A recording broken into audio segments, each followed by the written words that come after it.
Ya, Bapak Ibu sekalian, mari kita menghormati Sang Buddha. Namo tassa bhagavato arahato sama sambuddhassa. Namo tassa bhagavato arahato sama sambuddhassa. Namo tassa bhagavato arahato sama sambuddhassa. Namo Buddhaya.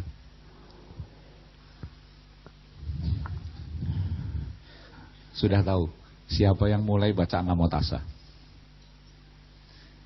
Jadi dalam sebuah buku saya baca bahwa yang mulai membaca Namo Tassa kepada Sang Buddha adalah Raja Dewa Tawatimsa, yaitu Saka. Ya.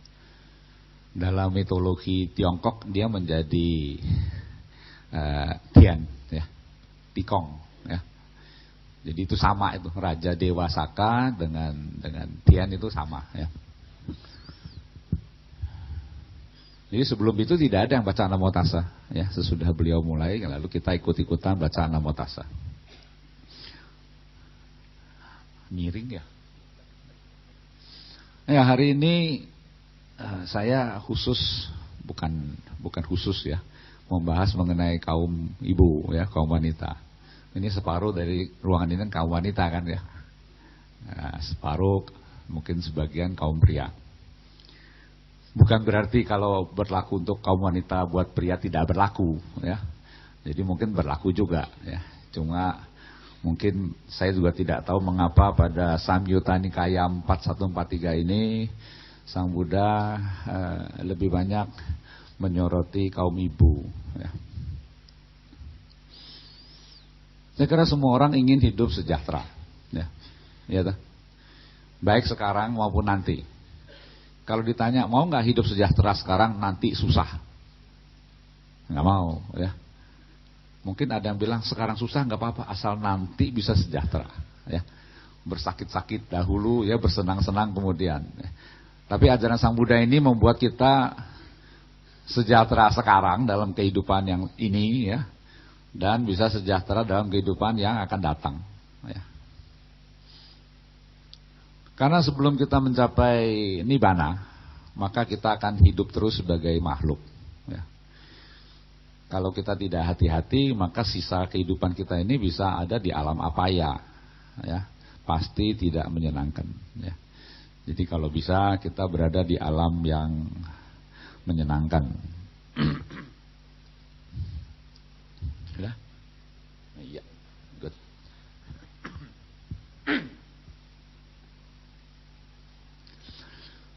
Nasihat pertama, Sang Buddha mengatakan sebaiknya kaum ibu ini taat beribadah. Ya. Jadi banyak orang ke wihara kan sebeduk sekali kan. Oh, kalau diundang baru ke wihara. Ya. Atau kalau ada acambram baru ke wihara. Karena ada orang terkenal. Kalau enggak, buat apa ke wihara? Di sini masih lumayan ya duduknya di kursi. Pakai sepatu lagi, kakinya nggak dingin. Di tempat lain duduk bersila, pinggang nggak tahan. Ya, kesemutannya belum. Ya. Jadi umat di Pluit Dhammasukha lebih nyaman dari umat di Kelapa Gading misalnya, yang duduknya di bawah. Ya. Karena itu nomor satu kita mesti memiliki sada. Sada itu untuk orang agama lain namanya iman, ya, keyakinan. Jadi kalau kita tidak memiliki sada yang kuat, maka kita juga malas-malesan lah ke wihara, ya. Jadi sada itu keyakinan kepada Sang Buddha, Dhamma dan Sangha, ya. Juga keyakinan kepada hukum-hukum alam, ya. Dan pemahaman kepada corak-corak alam. Jadi ajaran Sang Buddha itu kita harus yakini sebagai suatu kebenaran ya. Kalau kita anggap tidak benar, buat apa saya ke wihara? Untuk mendengarkan pepesan kosong ya. Ya. Tapi karena kita yakin bahwa ajaran Buddha itu benar, Sang Buddha itu pernah ada, maka kita datang ke wihara untuk belajar ya. Jadi nomor satu adalah sada ya. Tanpa sada nanti yang lain rontok semua ya. Nah sesudah itu praktek dhamma yang paling gampang adalah berdana ya. Mau dana apa aja boleh, dana senyum boleh ya. Katanya kita umat Buddha paling pelit sama senyum. Kalau pelit senyum ya tamunya mau cepet pulang ya. Nah, kita bisa berdana dengan uang. Mau banyak boleh, sedikit boleh ya. Kadang-kadang kita diminta nyumbang pakaian bekas ya. Nah, kepada biku kita bisa berdana makanan, jubah ya. Kalau mau lebih keren ya nyumbang putih gitu. Silahkan. Kan umat Buddha punya 4 kewajiban ya. Kebutuhan biku ada 4 ya. Jubah, makanan, obat-obatan, dan tempat tinggal. Putih. Nah yang lebih susah adalah praktek sila. Ya. Menjadi upasaka yang baik. Ya. Memiliki sila. Sila itu nggak banyak, cuma 5. Tapi dilanggar tiap hari. Ya. Nah kalau yang lebih serius boleh meditasi. Ya. Di sini meditasi tiap hari Pak. Jumat ya. Jumat. Tapi sebetulnya kita mesti meditasi seterus-terusan, ya. Tidak hanya hari Jumat, di situ hanya latihannya, ya. Nah, kita mesti setiap saat sadar terhadap apa yang kita lakukan, ya. Yang terencana ya 10 hari vipassana, 20 hari, 30 hari, ya. Ada yang pakai teknik Mahasi Sayadaw, ada yang pakai teknik Goenka, ada yang Pak Ok Sayadaw, terserah lah ya. Yang penting meditasi lebih baik daripada ngerampok bank kan. Itu kegiatan yang lebih positif ya. Silahkan kalau mau. Yang kedua adalah memiliki rasa malu dan takut ya. Jadi kalau orang nggak punya malu kan susah keluar telanjang. Maksudnya apa? Striptis gitu supaya tetangga naksir sama saya buka baju keluar. Nah, itu namanya nggak tahu malu kan. Dan nggak punya takut. Takut itu berarti tidak takut berbuat jahat. Ya. Sang Buddha mengatakan Hiri dan Ottappa ini melindungi dunia dari kekacauan. Ya. Jadi kalau orang sudah tidak punya malu, tidak punya takut, dunia ini mesti berantakan. Ya. Contohnya Somalia. Ya. Ya toh? Dia bajak aja kapal orang. Bayar sekian juta dolar, kita bayar. Duitnya beli senjata lagi, kerampok lagi. Dan habis merampok dia pulang, main perempuan, minum-minum, pesta-pesta. Menjadi selebritis. Ya. Polisi disuap, hakim disuap, perempuan mau sama dia. Yang lain kepingin juga jadi perampok. Ya. Gitu. Lama-lama normal-normalnya kan hilang. Ya. Jadi orang nggak punya malu lagi, nggak malu jadi perampok. Ya. Karena bangga, nggak takut jadi perampok, tidak dihukum. Ya. Padahal secara dhamma itu kan perbuatan yang melanggar sila, ya, melanggar sila kedua dan pertama. Dia bunuh orang melanggar sila pertama, dia mengambil barang orang melanggar sila kedua. Ya. Jadi perempuan mesti punya malu dan takut. Ya. Kalau nggak punya susah, ya, seperti mobil nggak ada remnya. Ya. Mau naik nggak? Mobil nggak ada remnya. Ini mobil bagus, tapi nggak pakai rem. Kalau mau naik, ya tolol yang naik kan. Kalau nggak masuk jurang, nabrak pohon, itu tabrakan, nabrak mesin giling. Ya. Jadi ini hukumnya penting sekali, punya rasa malu dan perasaan takut. Tentu kalau orang berbuat tercela, keluarganya ikut malu. Tapi kalau orang sudah nggak mikir ke situ, itu gawat.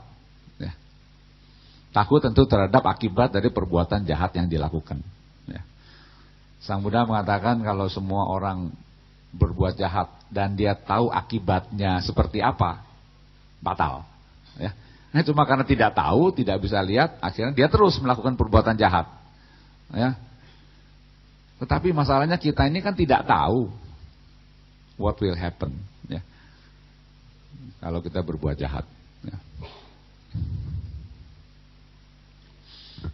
Nah yang ketiga adalah tidak suka menyiksa, benci dan marah-marah. Saya tanya, ada nggak yang nggak pernah marah sini? Hah? Nggak ada.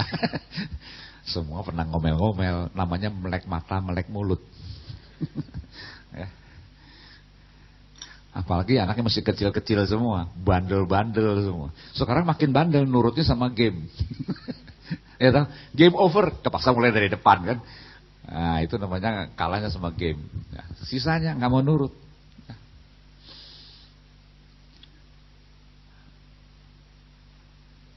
Jadi supaya tidak suka menyiksa, menjadi orang yang tidak kejam, tidak membenci dan tidak marah-marah, ya mesti mengembangkan metta dan karuna. Ya. Tapi ini tidak mudah. Ya. Mungkin lebih gampang kita ajak dia makan enak, ya, daripada yuk kita mengembangkan metta. Nah itu susah. Ya. Bayangkan coba muka yang sebelah kiri bikin jadi sebelah kanan, bagus kan? Coba kita lihat muka sebelah kiri terus, kita ngajak cerai aja deh. Tiap hari kayak begitu, muka asem kayak dompet tanggung bulan, ngomel-ngomel terus. Wah, kalau dia senyum tiap hari, nah, kan tidak begitu kan. Jadi kalau mau disayang ya mesti yang sebelah sana. Ya, kalau di sini, ya di mulut iya, hatinya ngedongkol kan. Nah, padahal senyum itu kan nggak dibeli kan. Senyum kita kembangkan dalam batin, ya. Mata, jangan mata melotot, bibirnya senyum, itu monster. Namanya senyum diplomat. Ya. Jadi kalau mau senyum itu matanya senyum dulu, baru bibirnya ikut, ya. Tapi sebelum mata dan bibir, hatinya dulu senyum, begitu. Ya. Nah supaya hatinya bisa senyum mesti dilatih, ya. Dilatih. Ya. Kalau nggak dilatih, ya susah. Sama seperti pisau, tidak diasah nggak bisa tajam. Ya. Jadi batin kita mesti dilatih supaya metanya berkembang, karunianya berkembang, supaya bisa senyum dengan tulus. Kalau kita bisa senyum dengan tulus, maka semua makhluk akan sayang sama kita. Ya.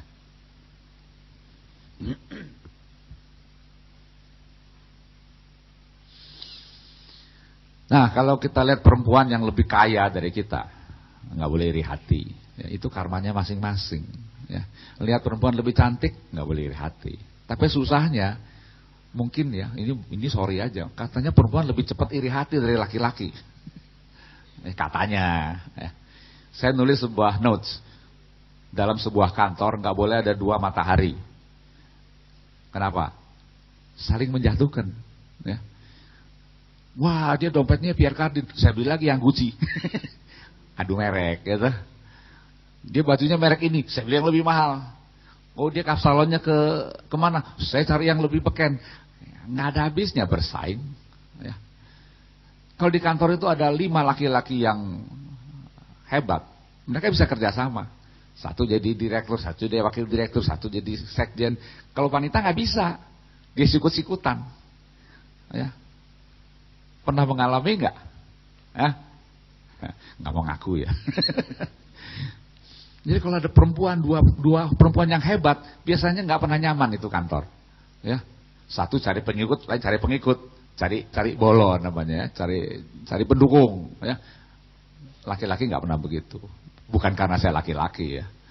Nah, ini banyak sumber yang cerita seperti itu. Ya. Jadi iri hati adalah sebuah pikiran negatif, ya, yang membuat orang tidak bisa tidur enak. Ya. Jadi kalau mau iri hati ya silahkan. Itu namanya membawa beban sendiri. Ya.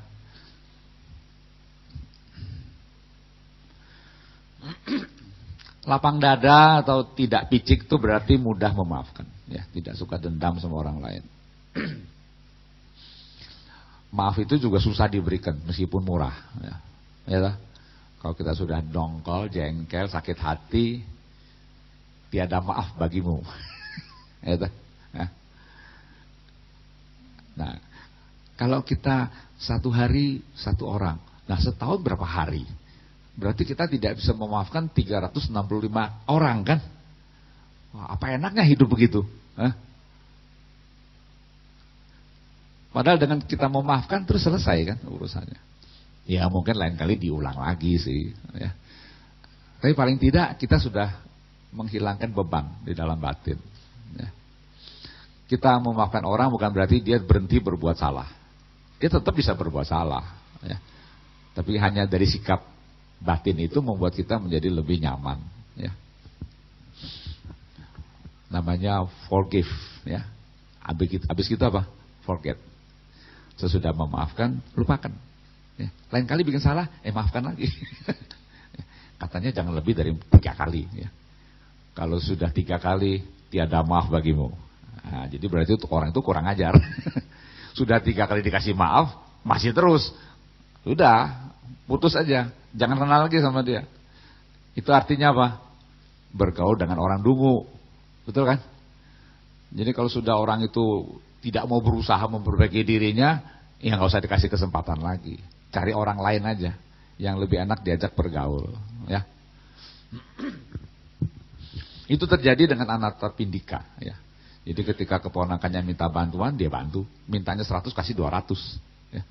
3 kali dibantu masih tidak ada perubahan, ke-4 kali nggak ada. Ya, kamu nggak usah minta tolong sama saya lagi, ya. Karena apa? Kamu tidak mau berusaha, cuma nodong aja. Enak tuh, buka tangan minta, ya. Karena dia tidak mau berusaha. Ini adalah sulit, ya, suci dalam perbuatan, ya. Menjaga agar setiap perbuatan tidak membuat susah makhluk lain. Ya, ini susah, apalagi tukang potong, ya. Tiap hari pasti bunuh binatang, ya. Apalagi pembunuh bayaran, ya, tiap hari untuk dapat duit dia bunuh orang misalnya, ya. Nah, itu susah itu, ya. Nah, tentu sebagai orang Buddhis, sebagai upasika yang baik, ya, tentu diharapkan bisa melaksanakan sila dengan baik, ya. Yang sering dilanggar biasanya yang nomor 4 itu, ya, musawada. Ya. Karena kita begitu buka mata buka mulut kan. Nah, biasanya kalau nggak ngomong ya gosip, ya, nggak mencela, banyak kan mencela kan dari memuji kan. Nah, itu pekerjaan nomor 1 di dunia paling gampang adalah mencela, ya. Nomor 2 memuji, ya. Jadi kita dari mulut banyak kan keluar tuh celaan terus, menceritakan kejelekan orang lain, ya.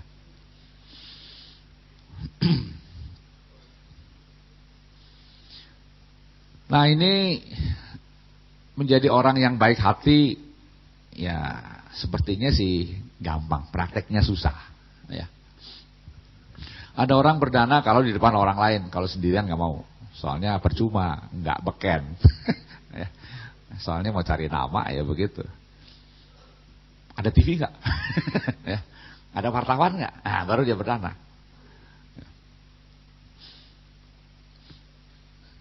Pernah dengar sekolah Narada nggak? Yang di Kosambi, ya ta? Suatu saat udah banting tulang, ngumpulin duit, pinjam duit, nggak bisa ngumpul, ya, nggak bisa berdiri tuh sekolah. Terus saya ditanya, Romo gimana supaya sekolah kami berdiri? Gampang, saya bilang. Pendirinya yayasan itu kan para biku kan. Para bikunya mesti ngomong dong, ya. Ngomong kepada siapa? Yang punya duit. Yang punya duit siapa? Ya orang kaya, ya. Kalau kita datang ke satu orang kaya, Pak, Bu, minta sumbangan dong bikin sekolah. Iya, saya nyumbang 10 juta. Gede nggak? Gede. Tapi kalau di ngomong di depan begini banyak orang, Bapak mau nggak satu lokal kelas pakai nama Bapak? Berapa? 500 juta. Oke. Dari 100 ke 500 itu kan jauh kan? Tapi kalau di depan umum 1 miliar pun dia keluar duitnya. Tapi kalau cuma berdua 5 juta rasanya banyak, ya. Nah, dengan cara itulah sekolah itu berdiri sekarang, ya. Tapi itu cara. Kita kan boleh pakai cara, sepanjang cara itu tidak menipu, ya. Ini kan terang-terangan. Ada ruangan harga 500 juta, Bapak mau cuma, oh mau saya, ya. Tapi kalau saya sendiri ketemu dia, wah, saya 10 juta aja sumbang. Udah banyak itu. 20 banyak, ya. Jadi itu penyakit manusia, ya, kepengen dipuji, ya. Kepengen menonjol, kepengen terkenal. Ya itu biasa lah, ya. Pernah dengar orang yang dihipnotis kan? Apa yang dipakai? Keserakahan. Pak, ini arloji. Harganya 300 juta. Padahal cuma jigoceng. Buatan Sencen. Karena pikir, wah bakal untung nih. Dia keluarin tuh semua deposito, tabungan dolar, tabungan rupiah untuk beli tuh arloji yang katanya 300 juta. Padahal cuma yang cepeceng lah. Ya. Kenapa? Serakah. Jadi kalau memang orang sedang kesusahan, ya kita punya kewajiban membantu. Banjir, ya toh, bakaran, bencana dan lain-lain. Ya. Nah ini juga susah ya. Seorang wanita mesti terus belajar. Ya. Tapi ya saya nggak suruh baca buku yang setebal-tebal begitu, hurufnya seperti semut. Ya. Baca halaman 1, halaman 2 hilang kan, lupa lagi. Apalagi makin tua makin cepat lupa.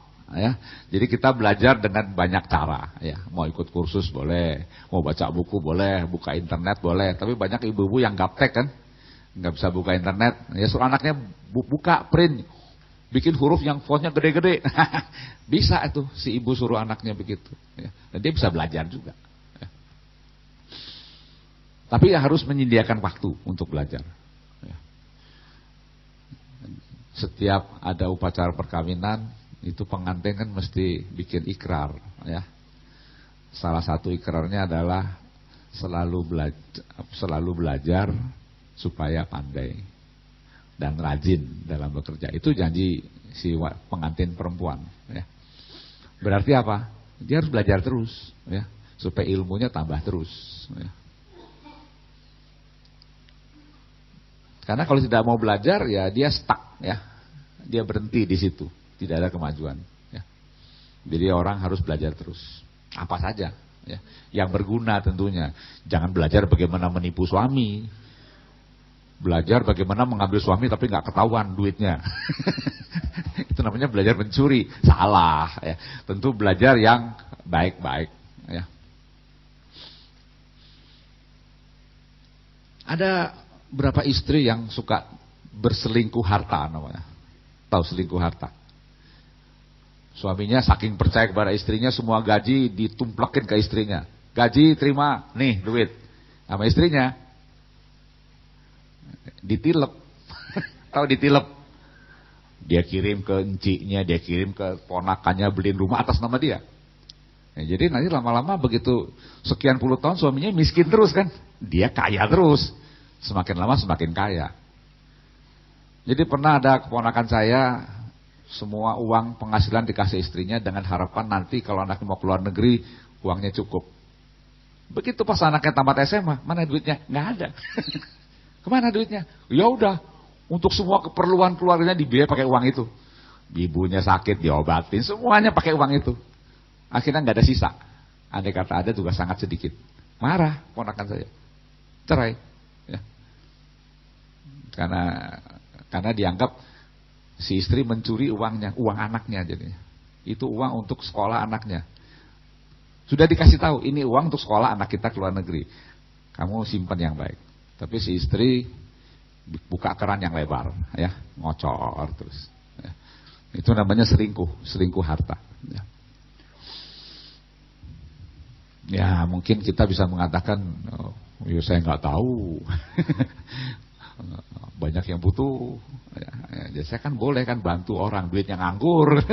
Alasan sih 1001 ya. Tapi yang penting dia tidak kasih tahu pada suaminya bahwa uang itu digunakan untuk ini. Kalau dia ngomong mungkin nggak masalah. Ya. Tapi karena tidak mau bicara, akhirnya jadi begitu. Ya.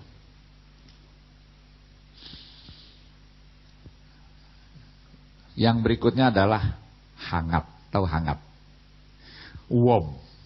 Ya, kan ada istilah warm and tenderly. Ya. Jadi diharapkan kaum ibu ini jangan judes. Ya. Apa namanya? Apa istilahnya buat judes? Ya. Ketus kalau ngomong. Ya. Kasar. Ya. Jadi kalau hangat itu senang ketemu orang.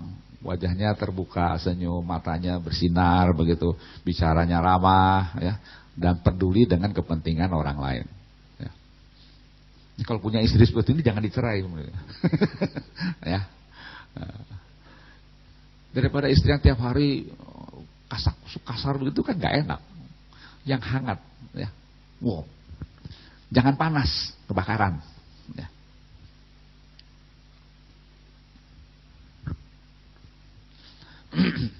Dan yang namanya kehangatan ini adalah berasal dari dalam. Ya. Hanya orang yang berbahagia bisa bersikap hangat sama orang lain. Kalau dia sedang bingung, sedang takut, nggak bisa. Ya. Saya ini kan profesinya dokter jiwa ya. Jadi orang yang sedang tegang nggak bisa bersikap hangat. Ya. Hanya orang yang sehat jiwanya bisa begitu. Ya. Jadi supaya bisa hangat, jiwanya mesti sehat. Ya. Bagaimana bisa hangat kalau lagi curiga, lagi cemburuan? Nggak bisa. Ya. Jadi hatinya mesti lapang, mesti polos, mesti ringan begitu ya. Baru bisa bersikap hangat. Ya.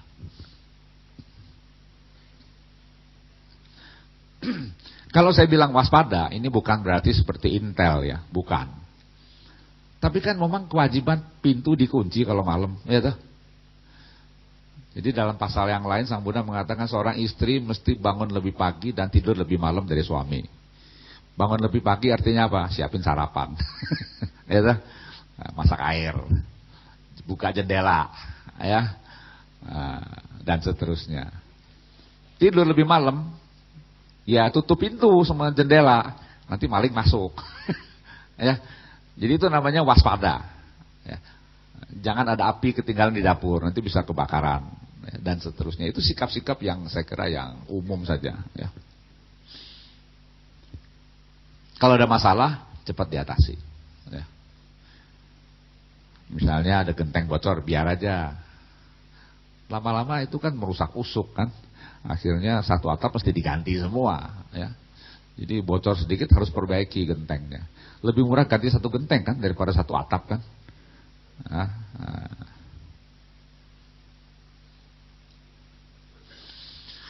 Saya susah mencari gambar ya. Jadi saya cari perempuan yang tulisannya apa tuh? The wise woman.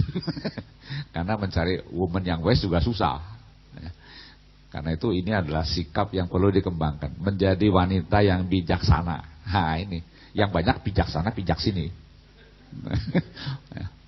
Yang bijaksana susah. Banyak orang hanya memikirkan kepentingan sesaat.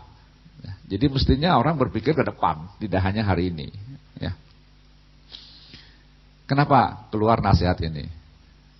Kalau laki-laki itu bisa nahan lapar buat besok, perempuan nggak bisa. Hari ini mesti ada beras, ya, api dapur mesti nyala supaya bisa masak. Jadi harus sekarang. Tapi kadang-kadang harus berpikir ke depan, ya. Tidak hanya hari ini. Semuanya ada 11 tadi. Udah lupa kan? Ada berapa kan? Nggak ngitung kan? Ya. Semuanya ada 11. Dan semuanya susah.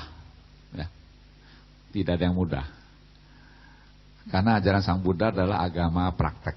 Ini mesti dilatih. Ya. Yang namanya dilatih apa? Jadi dikembangkan. Belajar dari orang lain. Kalau nggak bisa, tanya. Ya. Nah sebelum itu, cek dulu kekurangan saya apa. Nah supaya tahu kekurangan apa, ada banyak cara kan. Boleh tanya pasangan hidup, tanya tetangga, tanya orang tua. Saya kelemahannya apa sih? Lu mah judes. Nah, harus terima kalau dikritik.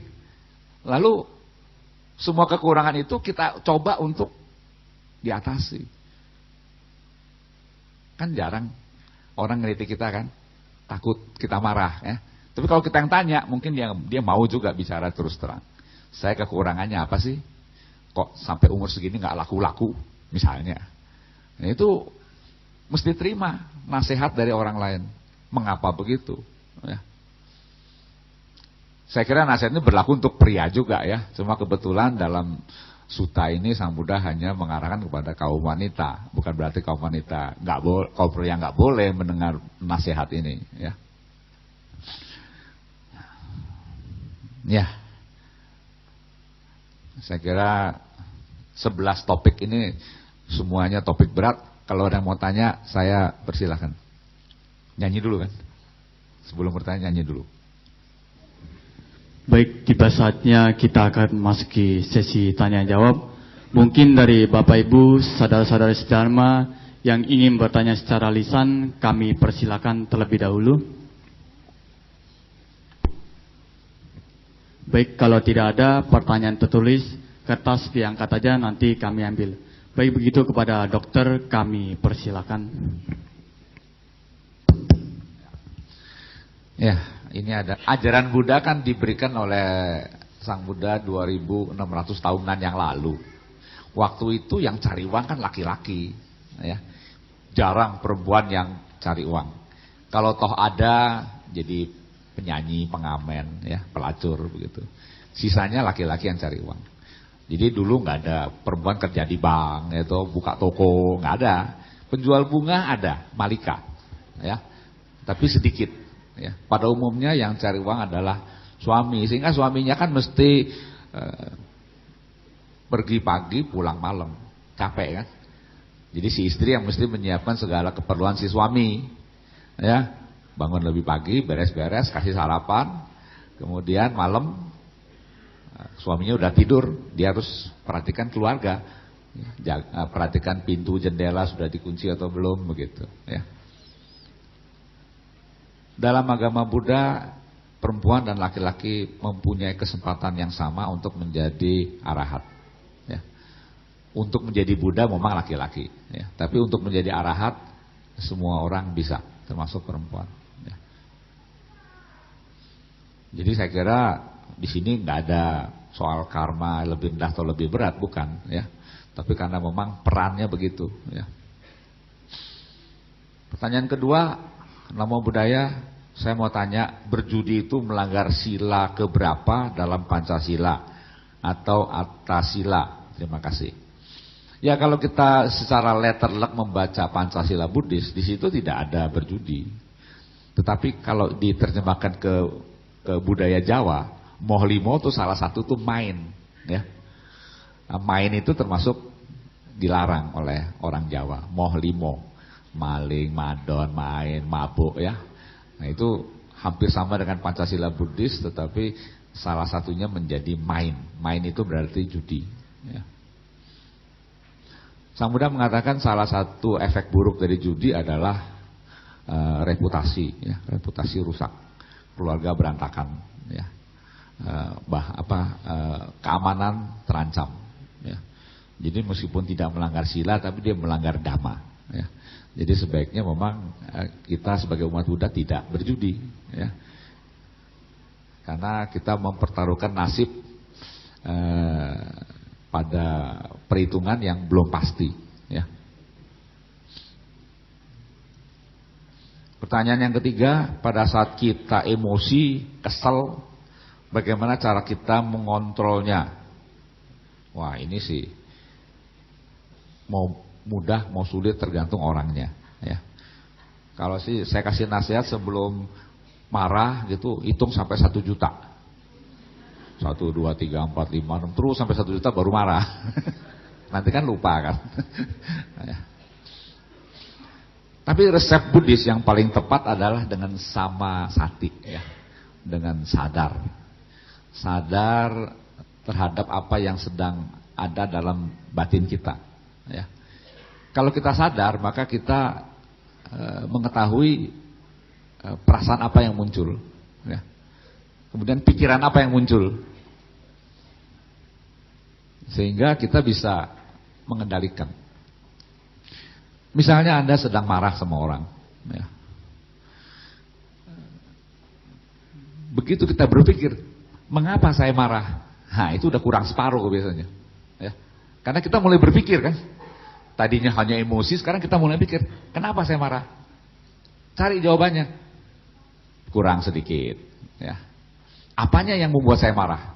Kurang lagi sedikit. Misalnya kita nggak suka pada seseorang, kita boleh bertanya, yang saya nggak suka itu pantatnya, rambutnya, dengkulnya, hidungnya, ya, apa giginya. Nanti kita nggak bisa jawab tuh apanya yang kita nggak suka, ya. Bisa juga yang saya nggak suka tuh perasaannya, yang saya nggak suka tuh bajunya, kan lucu kan. Ya. Jadi begitu kita mulai menggunakan pikiran, maka perasaannya akan mulai reda. Ya. Nah, sehingga nanti pelan-pelan kita bisa mengurangi. Ya. Kalau sudah tidak bisa juga diatasi, kita harus berpikir, ini jangan-jangan karma buruk saya sedang berbuah. Kan selesai kan? Orang itu hanya menjadi alat supaya karma buruk saya berbuah. Bilang kamsia sama dia kan. Terima kasih, Anda sudah membuat saya mengurangi beban hutang karma saya. Kan nggak jadi marah sama dia kan. Tapi susah ya. Sudah dirugikan, disakiti, kita bilang terima kasih, ini orang gila. Ya, orang itu bisa bilang kita gila. Ya, sudah dirugikan, dihina, disakiti, bilang terima kasih. Nah. Tapi andai kata itu kita lakukan setiap hari, maka itu menjadi kebiasaan, ya. Jadi kalau kita mengalami peristiwa yang tidak menyenangkan, karma buruk saya berbuah, ya. Bilang terima kasih. Ya. Kalau karma baik kita berbuah, karma baik saya berbuah, terima kasih juga, ya. Karena ini bukan karena orang, dia hanya sarana saja orang itu membuat karma baik kita berbuah. Kalau dia bikin kita susah, dia membuat karma buruk kita berbuah. Jadi nggak ada alasan untuk marah sama dia. Ya. No reason sebetulnya. Ya. Siapapun dia, ya. Mau tetangga, mau suami, mau anak, mau menantu, mau ponakan, semua sama saja. Semua hal yang membuat kita tidak senang, membuat kita susah, itu adalah berbuahnya karma buruk. Ya. Karena sesuai dengan hukum karma kan tidak ada yang bisa terjadi kalau tidak ada sebab. Betul nggak? Ya. Jadi kalau kita lihat dari sudut itu, maka kita nggak ada alasan untuk marah, dendam, benci, emosi, dongkol, ya, ngomel-ngomel, nggak usah. Mungkin yang sempurna adalah arahat. Ya, kita ini belum jadi arahat. Jadi mungkin kita marah dulu, ya. Tapi berapa lama kita marah? Itu tergantung dari kemampuan kita menyadari, ya, kondisi itu. Cukup puas jawaban saya?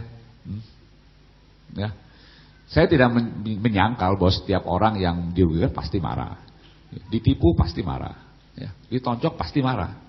Ya. Kita waktu itu kan belum mikir, mulailah berpikir, ya. Itu yang disebut supaya apa? Kita mendinginkan hati, ya. Kepala mesti dingin, hatinya boleh panas. Lama-lama hatinya juga ikut dingin, ya. Karena kita tahu mengapa kita harus marah. Karena sebetulnya tidak ada alasan.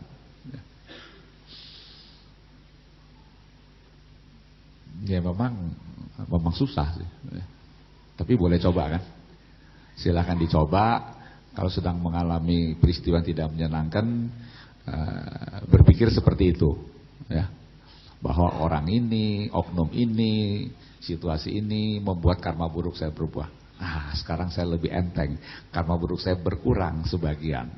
Enak kan, mestinya kan? Kalau lihat dari sudut itu, maka kita nggak usah bersedih hati, nggak usah marah-marah, nggak usah dendam, ya. Mungkin hidup kita bisa lebih ringan ke depan kalau menggunakan teknik seperti itu, ya. Memang kalau agama lain bilang, oh itu kan cobaan. Kalau Anda dicoba berarti semakin disayang. Saya bilang mana ada. Yang pasti kita pernah hidup sebelum kehidupan yang ini kan. Dan kita tidak tahu berapa banyak karma buruk yang sudah kita lakukan dulu, ya. Ya toh? Mungkin ada yang mencoba ngorek-ngorek lewat hipnoterapi, ya, past life regression. Tapi nggak semuanya bisa terbongkar, ya. Hanya sebagian kecil yang bisa terbongkar, ya. Jadi karena itu siap-siaplah menerima karma buruk ke depan, pasti datang, ya. Kalau kita tidak punya cara yang efektif, maka hidup ini menjadi semakin menderita, ya.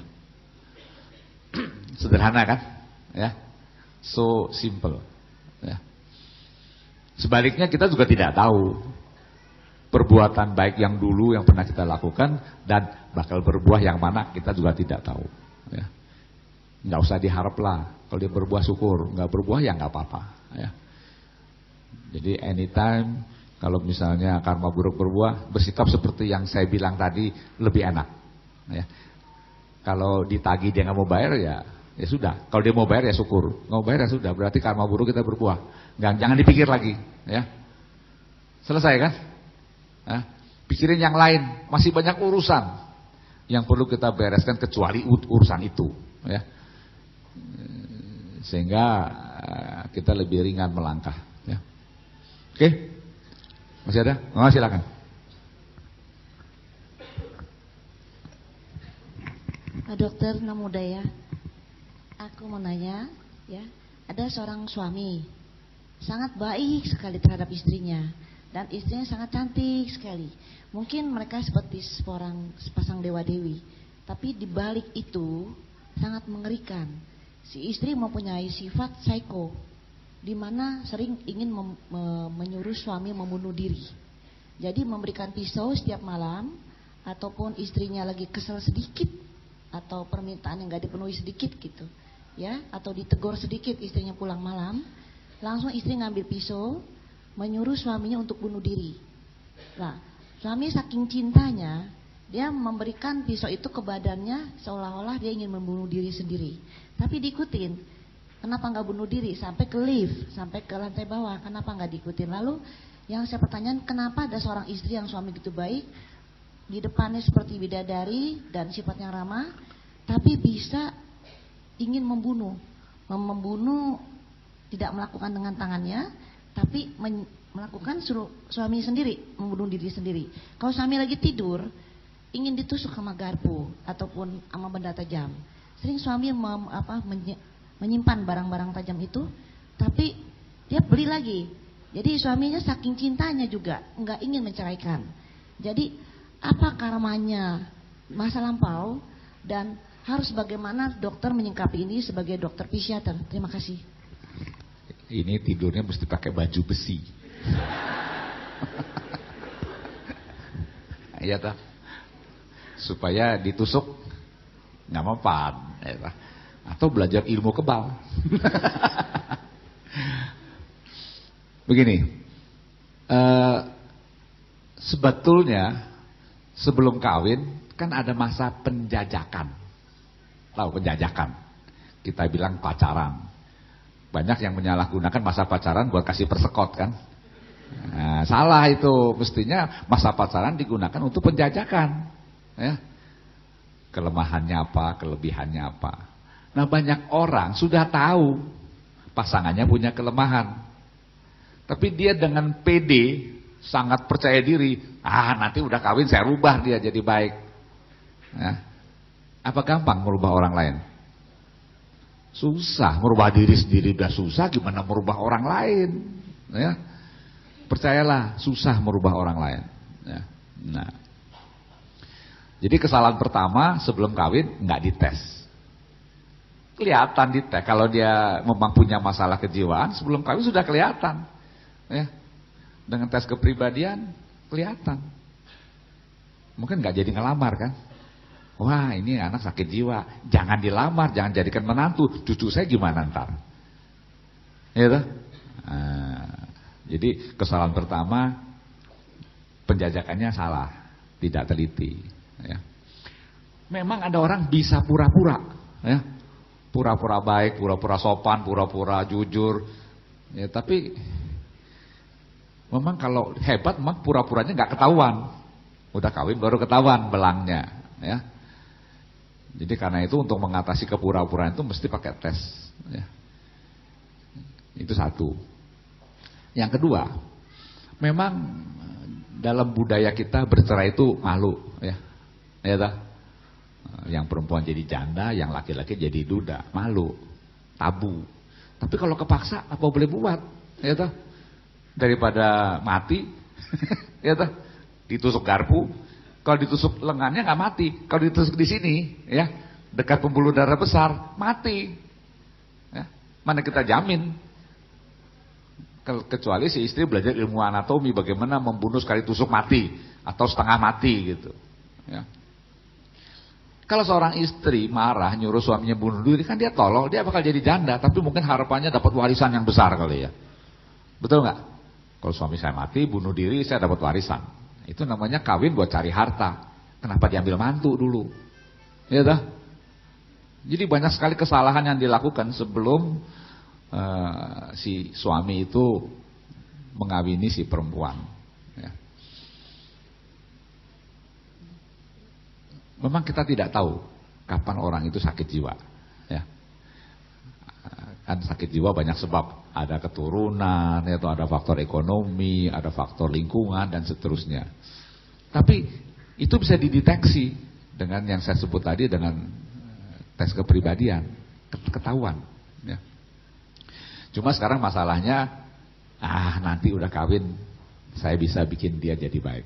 Udah kawin, saya bisa bikin dia menjadi begini, menjadi begitu. Silahkan kalau mau coba. Ya. Kebetulan nih si suami dengan cinta nggak cukup. Cinta tidak membuat orang menjadi baik, nggak bisa. Ya. Apalagi dimanja, ya, dan seterusnya. Kita di Indonesia ada yang namanya KDRT, ya, kekerasan dalam rumah tangga. Ya. Dan itu sudah menjadi undang-undang. Ya. Jadi kalau suami pukul istri, istrinya lapor ke puskesmas, bikin visum et repertum, lapor ke polisi, suaminya bisa ditangkap. Sebaliknya juga sama. Ya. Kalau suami menyiksa, si istri menyiksa suami, suaminya diperiksa di puskesmas atau di rumah sakit, bikin visum et repertum, lapor polisi, istrinya bisa ditangkap juga. Ya. Nah, ya suaminya nggak lapor, mesti lapor. Ya. Nah, jadi kalau sudah saling menyakiti, buat apa kawin? Ya, betul nggak? Kan orang kawin tujuannya untuk bersahabat. Itu yang saya bilang tadi, merubah orang susah, merubah diri sendiri susah, apalagi merubah orang lain. Kalau dia mau berubah, lain cerita. Kita bantu dia berubah. Ya dah. Kalau dia nggak merasa salah, kamu yang salah. Bagaimana dia mau berubah? Betul nggak? Itu namanya menyiksa diri. Ya toh? Sama seperti yang saya bilang tadi, naik mobil yang nggak pakai rem, pasti tabrak sana, tabrak sini. Ya pisah kebo. Tahu pisah kebo? Zaman dulu yang ada tuh pisah kebo, bukan kumpul kebo. Ya. Pisah kebo itu artinya suami istri yang gak cocok tidur masing-masing, kamar sendiri-sendiri, rumah sendiri-sendiri, tapi masih suami istri, namanya pisah kebo. Kumpul kebo bukan apa-apa, tinggal sekamar, seperti suami istri, nah, itu namanya kumpul kebo. Jadi kumpul kebo nggak ada, itu istilah yang dibikin, yang ada dulu pisah kebo. Siapa suruh kawin? Ya, jadi karena itu dalam buku saya sebutkan kawin sebuah pilihan. Nggak kawin juga nggak apa-apa, ya toh. Tapi kalau kawin untuk sengsara, mendingan jangan, ya toh. Itu namanya bodoh bin tolol. Kawin untuk disiksa. Buat apa kawin? Ya toh. Jadi jangan berpikir yang belum kawin ya, bahwa kawin itu surga. Bukan. Ya. Kawin itu bukan surga. Salah pilih jadi neraka. Kalau bisa saling mengerti, saling mengalah, saling membantu, saling senyum tiap hari. Jangan senyum terus, nanti jadi gila. Tapi ramah satu sama lain. Ya memang kawin gitu oke lah ya. Punya cucu, punya anak, punya keturunan. Tapi kalau kawin untuk begitu, susah. Kan ada pasangan suami yang lain, suami istri yang lain. Tiap malam istrinya bawa pisau dapur yang panjangnya kira-kira 40 cm. Jadi si istri di sini tengah-tengah ada pisau. Suatu saat dia berantem, dia tusuk suaminya pakai pisau itu. Suaminya tangkap, ya tangannya luka. Ya, sesudah itu lalu pisah kamar. Jadi sesudah istrinya tusuk dia, baru pisah kamar. Tadinya enggak. Padahal si istrinya cemburunya minta ampun. Laki-laki pada usia kira-kira ya 45 hampir 50, pangkatnya tinggi, jadi direktur, gajinya besar, sering keluar negeri, cakep lagi. Si istri kan cemburu kan. Jangan-jangan dia main perempuan. Baru jangan-jangan. Belum tentu. Ya. Ngerti nggak? Jangan-jangan dia main perempuan. Banyak duit. Ya. Kalau dia nggak punya duit, oke. Makanya banyak istri duit suaminya dikosongin supaya dia nggak main perempuan. Dia nggak bisa bayar pelacur kalau kantongnya kosong kan. Jadi dikosongin isi kantong suaminya. Ya. Tapi kalau isinya kosong nanti nggak bisa jajan suaminya kan. Nggak bisa makan maksudnya, bisa kelaparan dia. Ya. Nah, jadi akhirnya sekarang dalam proses perceraian. Ya. Istrinya menuntut, saya minta tiap bulan ongkos hidup saya 60 juta. Setahun sekali minta 60 juta buat keliling dunia, ngilangin stres deh. Karena jadi janda kan stres, keliling dunia. Jadi dia minta 60 kali 12 tambah 60 juta setahun dalam proses perceraian. Hakimnya bilang, ini kan pemerasan. Pemerasan. 6 juta masih oke, 60 juta pemerasan. Ya. Biar berapapun besar gaji suaminya. 60 juta sebulan itu udah keterlaluan ya, begitu. Ini lagi berjalan nih proses ya. Orangnya ada ya.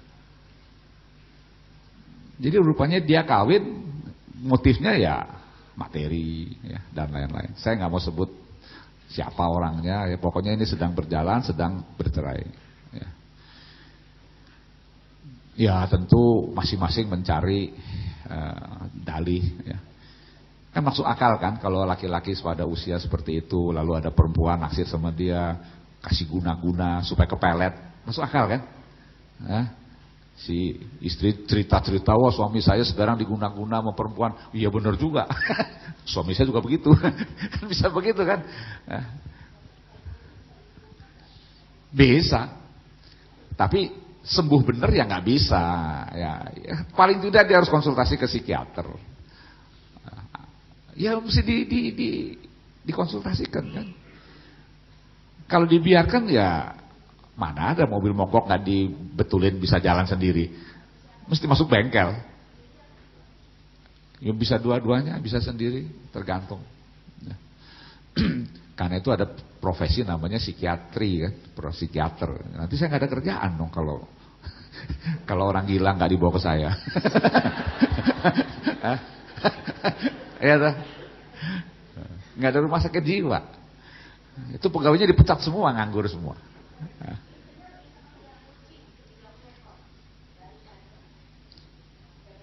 Iya sebenarnya kucingnya nurut semua kan.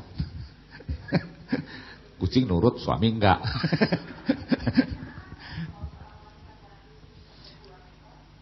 Ya kalau kucing dan anjing itu ada kuman namanya toxoplasmosis. Ya. Nah itu bisa infeksi ke kandungan dan dia nggak bisa punya anak. Jadi mesti diperiksa. Itu ada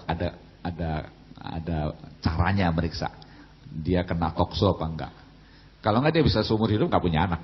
Ya, karena kandungannya terinfeksi oleh kuman itu, toxoplasmosis. Ya semua orang lah namanya kuman, nggak pilih-pilih. Tapi pada perempuan itu mengakibatkan dia nggak bisa hamil. Ya untuk laki ya tentu ada efek-efek lain. Ya. Tapi terutama untuk perempuan membuat dia tidak bisa hamil. Ya.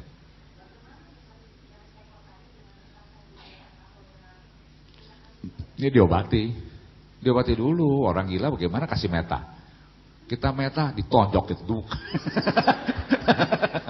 Kita senyum ditusuk kita. Cilaka. Mesti diobati dulu.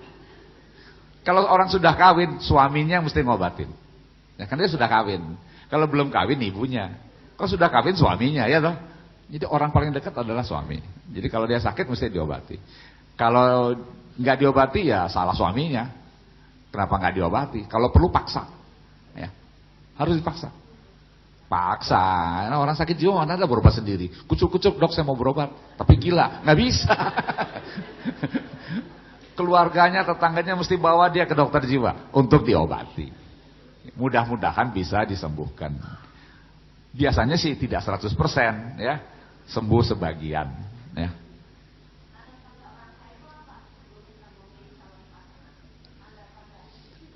Kelihatan lah kalau orang gila. lipstiknya tebel. Ada pasien yang pakai alis itu bukan di sini, di sini. Nah, itu pasti gila dia.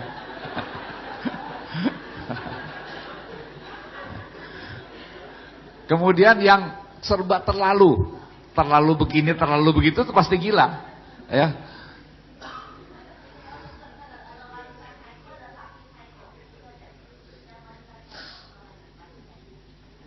Begini, nanti saya jadi ceramah orang sakit jiwa lagi. Begini, gangguan jiwa ada banyak jenis. Ada gangguan jiwa berat, ada gangguan jiwa ringan. Gangguan jiwa berat itu kita sebut gila. Ya, ngomongnya ngaco, ya, nggak tidur, nggak mau makan, atau makannya banyak sekali. Kalau mandi 5 jam, ngabisin air 1 bak misalnya. Pakai baju berlapis-lapis atau nggak pakai baju sama sekali. Pokoknya yang di luar normal kita sebut tuh gila. Ya. Ada orang ngumpulin sampah. Ya. Saya punya pasien yang ngumpulin sampah. Sampah dari mana dikumpulin di rumahnya. Itu rumah udah seperti pelbak, tahu pelbak. Ada orang ngumpulin sarung bantal. Sarung bantal. Kemana lihat sarung bantal ambil, kasihan. Ya, ini sarung bantal kasihan dibawa pulang dikumpulin. Dia punya lemari berapa? Isinya sarung bantal semua. Udah mulai gini kan? Ngapain kumpulin sarung bantal? Kalau dolar boleh. Ya, emas boleh. Cuma sarung bantal dikumpulin, bekas lagi.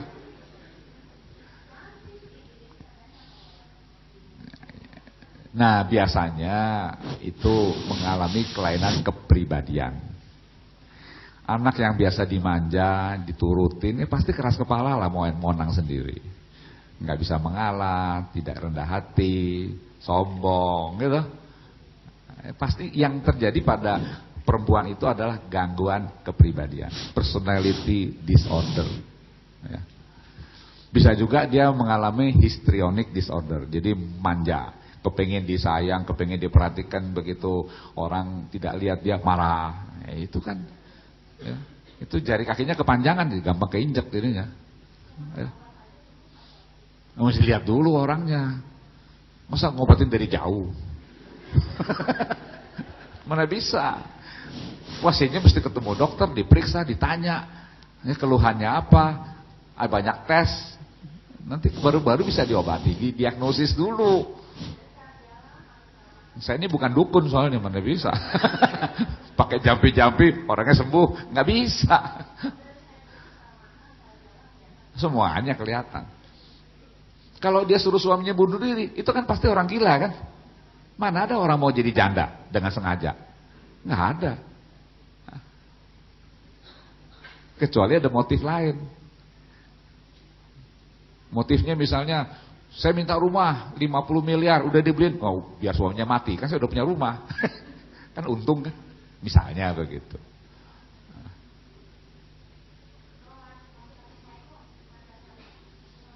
Laki-laki psycho, ya banyak lah. Psycho itu kan berarti psikotik ya, sakit jiwa. Dia bisa bunuh orang, bisa bunuh diri, ya, bisa bakar rumah. Hah? Begini, kalau psikonya jelas, itu semua orang bisa lihat. Tukang becak juga tahu, itu orang gila. Ya. Tapi kalau dia sudah samar-samar, pernah sakit tapi sembuh, lagi makan obat, dia nggak kelihatan. Dandannya kan seperti orang lain. Jiwa itu kan tidak kelihatan, ya toh? Tapi kan ada kan? Kita punya perasaan, nggak kelihatan, tapi ada. Tergantung, kalau keyakinannya badannya kotor terus, dia bisa mandi berjam-jam. Kalau dia merasa nggak kotor, mandi koboi. Cuci muka, dia berasa udah mandi. Cuma cuci muka. Mau lihat orang psycho, kita ke Grogol yuk, deket. Ratusan orang dirawat di situ. Nah. Itu hanya satu. Kadang-kadang makan juga begitu. Ya, ada yang nggak mau makan makanan yang disajikan sama keluarganya, curiga ada racun, dia makan jajan dari luar. Gitu. Ya. Ini jadi cerita psycho jadi ya. Sama. Psycho bahasa Inggris, gila bahasa Indonesia. gendeng.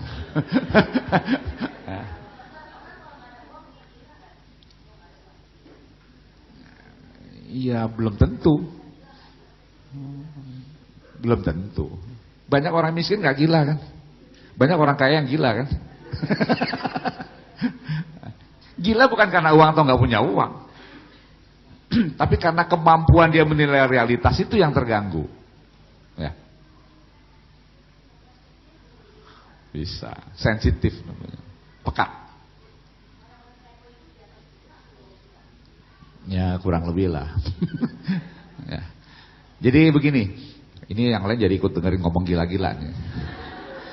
Tapi memang di dunia ini banyak orang gila kan? Ada gila harta, gila kedudukan, gitu. Gila perempuan, gila semua.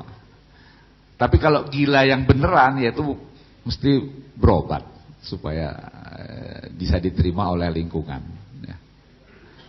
Kalau nggak mau diobati ya mana ada sembuh sendiri, nggak ada. Tapi kalau gangguannya kepribadian itu lebih sulit lagi diobati. Ya. Daripada cium istri orang gimana?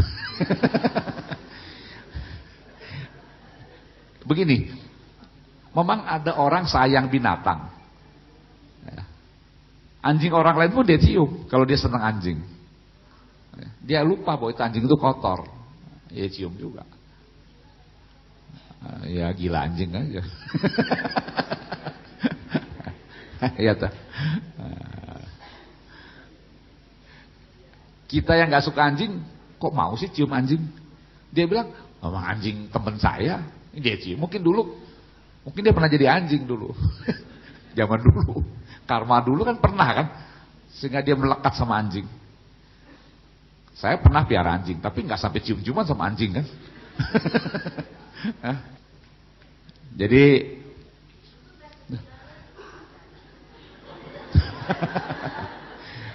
dikirim ke saya.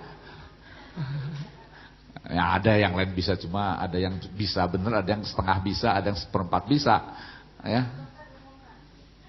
Hah? Ntar saya nggak kebanyakan pasien lagi.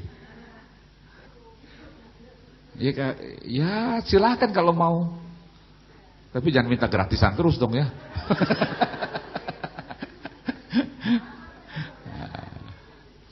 Ya pokoknya ini hanya satu usaha.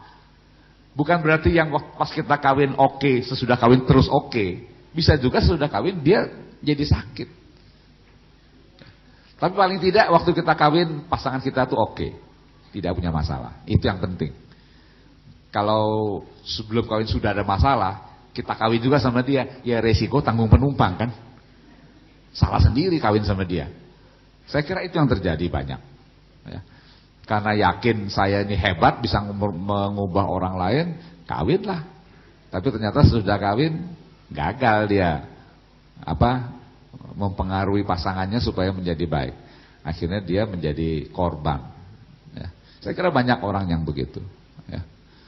Jadi tidak perlu menyalahkan siapa-siapa karena kesalahan sendiri. Ya.